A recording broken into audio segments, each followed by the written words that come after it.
Hi ಎಲ್ಲ big boss ಲವರ್ಸಿಗೆ ನನ್ನ ಕಡೆಯಿಂದ ಬಿಗ್ ಬಾಸ್ ಕನ್ನಡ ಸೀಸನ್ 12 ಅಲ್ಲಿ ಒಂದು ಟ್ವಿಸ್ಟ್ ನಡೀತಾ ಇದೆ ಅಂತಾನೆ ಹೇಳ್ಬೋದು. ಅದೇ ಎಕ್ಸ್ಪೆಕ್ಟ್ ಅನ್ಎಕ್ಸ್ಪೆಕ್ಟ್ ಅನ್ನೋದು ಈ ಬಿಗ್ ಬಾಸ್ ಕನ್ನಡ ಸೀಸನ್ 12 ಅಲ್ಲಿ ಇದೇನು ಹೊಸ್ತಲ್ಲ. ನನಗಿರುವ ಒಂದು ಸೋರ್ಸ್, ಒಂದು ಇನ್ಫಾರ್ಮೇಶನ್ ಪ್ರಕಾರ ನಿಮಗೆ ಹೇಳ್ತಾ ಇದ್ದೀನಿ. ಏನು ಈ ವಾರ ನಾಮಿನೇಟ್ ಆಗಿದ್ದಾರೆ ನೋಡಿ, ನಮ್ಮ ಯಾರೋ ಧ್ರುವಂತ್, ಅಶ್ವಿನಿ ಗೌಡ, ಅದೇ ರೀತಿ ರಾಶಿಕಾ, ಸ್ಪಂದನ, ಧನುಷ್ ಗೌಡ, ಆಯ್ತಾ. ಇಷ್ಟು ಜನದಲ್ಲಿ ಇಬ್ಬರು ಆಯ್ತಾ ಎಲಿಮಿನೇಟ್ ಆಗ್ತಾರೆ. ಮುಂದಿನ ವಾರ ಕೂಡ ಡಬಲ್ ಎಲಿಮಿನೇಷನ್ ಇದೆ. ಮುಂದಿನ ವಾರ ಯಾವ ರೀತಿ ಡಬಲ್ ಎಲಿಮಿನೇಷನ್ ಇದೆ ಅಂತಂದ್ರೆ, ಸ್ಯಾಟರ್ಡೆ ಒಬ್ರು ಎಲಿಮಿನೇಟ್ ಆಗಿ ಹೋಗ್ತಾರೆ, ಮಿಡಲ್ ಅಲ್ಲಿ ಒಬ್ರು ಎಲಿಮಿನೇಟ್ ಆಗಿ ಹೋಗ್ತಾರೆ. ಯಾಕೆಂದ್ರೆ ನಿಮಗೆ ಗೊತ್ತಿರ್ಬೋದು, ಅದೇ ಬಿಗ್ ಬಾಸ್ ಮನೆಯಲ್ಲಿ ಈಗ ಪ್ರೆಸೆಂಟು 9 ಕಂಟೆಸ್ಟೆಂಟ್ಗಳಿದ್ದಾರೆ. ನಿಮ್ಮೆಲ್ಲರಿಗೂ ಗೊತ್ತು. ಅಶ್ವಿನಿ, ಧ್ರುವಂತ್, ಧನುಷ್ ಗೌಡ, ಸ್ಪಂದನ, ಕಾವ್ಯ, ರಕ್ಷಿತಾ, ಗಿಲ್ಲಿ, ರಘು, ಆಯ್ತಾ. ಇಷ್ಟು ಜನ ಕಂಟೆಸ್ಟೆಂಟ್ ಇದ್ದಾರೆ.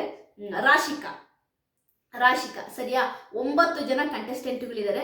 ಈ 9 ಕಂಟೆಸ್ಟೆಂಟ್ಗಳಲ್ಲಿ 2 ಕಂಟೆಸ್ಟೆಂಟ್ಗಳು ನೆಕ್ಸ್ಟ್ ವೀಕು ಎಲಿಮಿನೇಟ್ ಆಗ್ತಾ ಇದ್ದಾರೆ. ಯಾರು ಬೇಕಾದರೂ ಆಗ್ಬೋದು. ನನಗನ್ಸೋ ಪ್ರಕಾರವಾಗಿ ರಾಶಿಕಾ ಮತ್ತು ಧ್ರುವಂತ್ ಇಬ್ಬರನ್ನು ಒಟ್ಟಿಗೆ ಎಲಿಮಿನೇಟ್ ಮಾಡುವ ಚಾನ್ಸಸ್ ಇದೆ. ಅಂದರೆ ಸ್ಯಾಟರ್ಡೆ ಒಬ್ಬರನ್ನ, ಮಿಡಲಲ್ಲಿ ಒಬ್ಬರನ್ನ ಎಲಿಮಿನೇಟ್ ಮಾಡುವ ಚಾನ್ಸಸ್ ಇದೆ, ಆಯಿತಾ. ಧನುಷ್ ಗೌಡನ್ನ ಇಲ್ಲ ಸ್ಪಂದನನ್ನ ಇಬ್ಬರನ್ನ ಎಲಿಮಿನೇಟ್ ಮಾಡ್ತಾರ ಅಂತ ನಾನು ಕೇಳಿದರೆ, ನನಗೆ ಮಾಡಬೇಕು ಅಂತ ಆಸೆ ಇದೆ. ಗೊತ್ತಿಲ್ಲ, ರಾಶಿಕನ್ ಮಾಡಿದ್ರು ಮಾಡ್ಬೋದು, ಗೊತ್ತಿಲ್ಲ. ಅಂದರೆ ಧ್ರುವಂತ್ ಮತ್ತು ರಾಶಿಕಾ ಬದಲು ಧನುಷ್ ಗೌಡ ಸ್ಪಂದನ ಮಾಡಿದರೆ ಚೆನ್ನಾಗಿರುತ್ತೆ. ಬಟ್ ಅವರು ಕಲರ್ಸ್ ಕನ್ನಡ ವಾಹಿನಿಯ ಮಕ್ಕಳು, ಹಂಗಾಗಿ ಏನು ಮಾಡ್ತಾರೆ ಅಂತ ಗೊತ್ತಿಲ್ಲ. ಒಟ್ಟಾರೆಯಾಗಿ ಡಬಲ್ ಎಲಿಮಿನೇಷನ್ ಇದೆ. ಓಕೆ, ಇನ್ನೊಂದು ತುಂಬ ಇಂಪಾರ್ಟೆಂಟ್ ವಿಷಯ, ಇದನ್ನ ಎಕ್ಸ್ಪೆಕ್ಟೇ ಮಾಡಿರಲಿಲ್ಲ ನೀವು. ಅಂದರೆ ನಾನು ಅಂದ್ಕೊಂಡಿದ್ದೆ, okay ticket to finale week ಅಲ್ವಾ ಇದು, ಓಕೆ ಟಿಕೆಟ್ ಟು ಫಿನಾಲೆ ಯಾರಿಗೆ ಆಯಿತಾ ಆ ಫಿನಾಲೆ ಟಿಕೆಟ್ ಸಿಗುತ್ತೆ ಅಂತ. ಈಗ ಬಂದಿರುವಂಥ ಒಂದು ಟ್ವಿಸ್ಟ್ ಏನು ಅಂತಂದರೆ, ಏನು ನೆಕ್ಸ್ಟ್ ವೀಕು ಈಗ ಏನು ಒಂದು ಕ್ಯಾಪ್ಟನ್ಸಿ ಇದು ಒಂದು ಟಾಸ್ಕ್ ಎಲ್ಲ ನಡೆಯುತ್ತಲ್ವ, ಅದರಲ್ಲಿ ನನಗನ್ಸೋ ಪ್ರಕಾರವಾಗಿ ಅಶ್ವಿನಿ ಗೌಡನ್ನ ಒಂದು ಕ್ಯಾಪ್ಟನ್ ಮಾಡುವಂತಹ ಒಂದು ಇದು ನಡೀತಿದೆ ಬಿಗ್ ಬಾಸ್ ಪ್ಲ್ಯಾನು.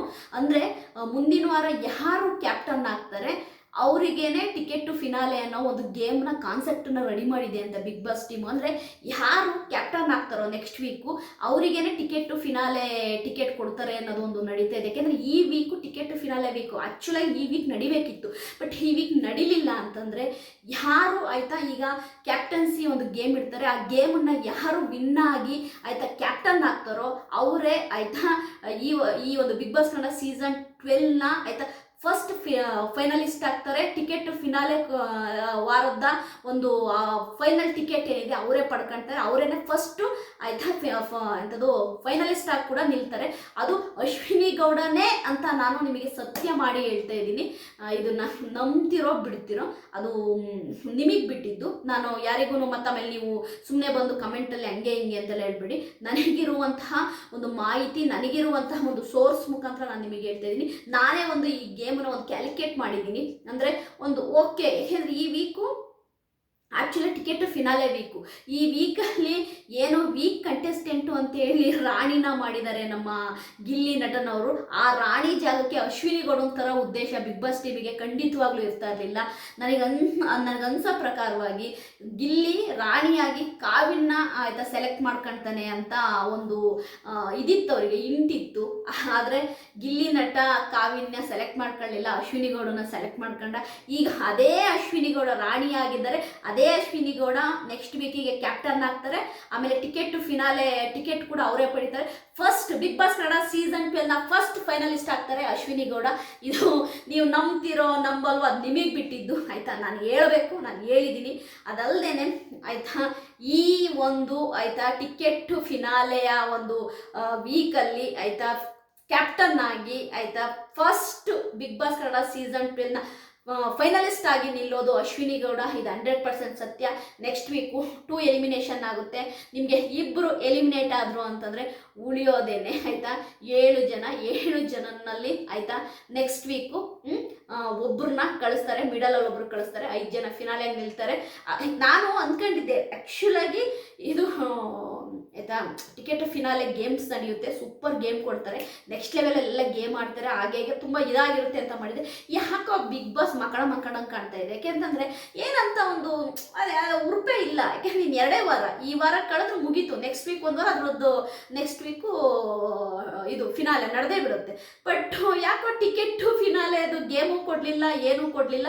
ನನಗಿರೋ ಮಾಹಿತಿ ಪ್ರಕಾರವಾಗಿ ಕ್ಯಾಪ್ಟನ್ಸಿ ವಿತ್ ಟಿಕೆಟ್ ಫಿನಾಲೆ 2 ಗೇಮನ್ನು ಒಟ್ಟಿಗೆ ಕೊಡ್ತಾರಂತೆ. 2 ಗೇಮನ್ನು ಒಟ್ಟಿಗೆ ಕೊಟ್ಟು ಯಾರು ಆಯಿತಾ ನೆಕ್ಸ್ಟ್ ವೀಕಿನ ಕ್ಯಾಪ್ಟನ್ ಆಗ್ತಾರೋ ಅವರೇ ಆಯಿತಾ ನಮ್ಮ ಬಿಗ್ ಬಾಸ್ ಕನ್ನಡ ಸೀಸನ್ 12ನ ಫಸ್ಟ್ ಫೈನಲಿಸ್ಟ್ ಅಂತೆ.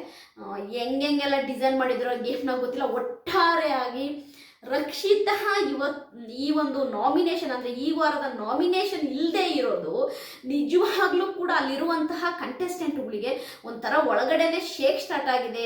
ಓಕೆ, ಈ ವಾರ ನಾವು ಹೋಗ್ತೀವಿ ಅನ್ನೋ ಭಯ ಸ್ಟಾರ್ಟ್ ಆಗಿದೆ. ಯಾಕೆ ಅಂತಂದರೆ ನೋಡಿ, ರಕ್ಷಿತಾ ಈ ವೀಕು ಆಯ್ತಾ ಅವಳದ್ದು ಮುಗೀತು ಕತೆ ಆಯಿತಾ, ನಾಮಿನೇಷನಲ್ಲಿಲ್ಲ. ನೆಕ್ಸ್ಟ್ ವೀಕ್ ಅವಳು ಆಯಿತಾ ನಾಮಿನೇಷನಿಗೆ ಬಂದರೂ ಕೂಡ ಅವಳು ಎಲಿಮಿನೇಟ್ ಆಗಲ್ಲ ಅನ್ನೋದು ನಮಗೆ ಗೊತ್ತಿರೋ ವಿಷಯನೇ. ಅವಳು ಡೈರೆಕ್ಟ್ ಫಿನಾಲೆಗೆ ಹೋದಂಗೆ ಆಯಿತಾ. ರಕ್ಷಿತಾ ಡೈರೆಕ್ಟ್ ಅಂದರೆ ರಕ್ಷಿತಾ ಆಗಿರ್ಬೋದು, ಅಶ್ವಿನಿ ಗೌಡ ಆಗಿರ್ಬೋದು, ಅದೇ ರೀತಿ ಗಿಲ್ಲಿ ನಟ, ಈ 3 ಕಂಟೆಸ್ಟೆಂಟ್ಗಳು ರಕ್ಷಿತಾ, ಗಿಲ್ಲಿ ನಟ ಮತ್ತು ಯಾರು ನಮ್ಮ ಅಶ್ವಿನಿ ಗೌಡ 3 ಜನ ಕೂಡ ಫಿನಾಲೆಗೆ ಹೋದಂಗೆ. ಇಲ್ಲಿ ಕಾವ್ಯನ್ನ ಏನಾದರೂ ಟಾಪ್ 5 ಇಡಬೇಕು ಅಂತೇಳಿ ಬಿಗ್ ಬಾಸ್ ಏನಾದರೂ ಪ್ಲ್ಯಾನ್ ಮಾಡಿದರೆ ಖಂಡಿತವಾಗ್ಲೂ ನೆಕ್ಸ್ಟ್ ವೀಕು ಕೂಡ ಕಾವ್ಯ ನಾಮಿನೇಷನ್ನೇ ಆಗಿರೋ ರೀತಿ ಬಿಗ್ ಬಾಸ್ ಏನಾದರೂ ಒಂದು ಆಯಿತಾ ತಲೆರಟೆ ಮಾಡ್ತಾರೆ ಅನ್ನೋ ನನಗಂತೂ ಗೊತ್ತಾಗ್ತಿದೆ. ಅವ್ರ ಸ್ಕೀಮ್ ಬೇರೆಯೇ ಇದೆ.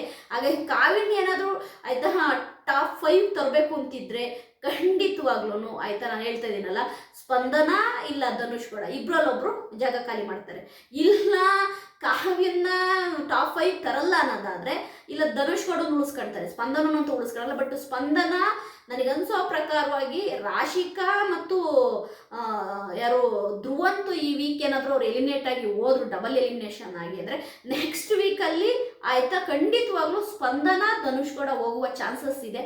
ಇಲ್ಲ ಸ್ಪಂದನ ಕಳಿಸಿ ಟಾಪ್ 6 ಮಾಡ್ಕೊಂತೀವಿ ಅಂದರೆ ಧನುಷ್ ಗೌಡನ ಉಳಿಸ್ಕೊಳ್ತಾರೆ. ಒಟ್ಟಾರೆಗೆ ಈ ಒಂದು ಬಿಗ್ ಬಾಸ್ ಕನ್ನಡ ಸೀಸನ್ 12ಅಲ್ಲಿ ಟಿಕೆಟ್ ಟು ಫಿನಾಲೆಯ ಒಂದು ವೀಕ್ ಇಲ್ಲ, ಡೈರೆಕ್ಟ್ ಫಿನಾಲೆನೇ.